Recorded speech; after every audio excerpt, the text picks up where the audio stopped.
সেমিফাইনালে যাবে যেই চারটে টিম, সেই চারটে টিম হচ্ছে নাম্বার ওয়ান ফ্রান্স। তো এবারের বিশ্বকাপ আলাদাই লেভেলের হতে চলেছে, প্রত্যেকটা টিম এমন শো অফ করছে যে কোনো টিমকে ইজিলি জিততে দেবে না।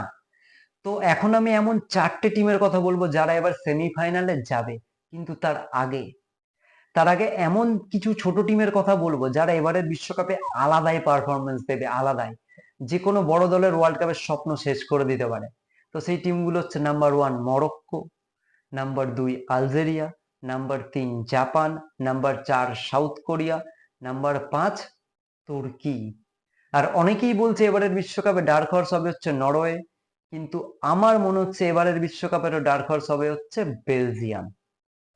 তো এবার এবার সেমিফাইনালে যাবে যেই চারটে টিম, সেই চারটে টিম হচ্ছে নাম্বার ওয়ান ফ্রান্স, নাম্বার দুই পর্তুগাল, নাম্বার তিন ব্রাজিল আর জার্মানি 70-30 চান্স, আর নাম্বার ফোরে আমার সবসময় প্রথম পছন্দ ছিল ইংল্যান্ড, কিন্তু ইংল্যান্ড যেরকম টিম ঘোষণা করেছে তারপর থেকে নাম্বার চারে স্পেন। আর আর্জেন্টিনার যা অবস্থা, যা মনে হচ্ছে নকআউট স্টেজে খুব সম্ভবত পর্তুগাল বা ফ্রান্সের সাথে পড়বে, তো সেখানে সরি টু সে।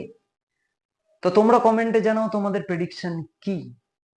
আর হ্যাঁ, এই প্রোফাইলটা ফলো করে রাখো, এই প্রোফাইলে তোমরা রোজ রোজ রোজ নতুন নতুন ফুটবল প্রেডিকশন আর ফুটবলের বিভিন্ন গল্প তোমরা এখান থেকে জানতে পারবে।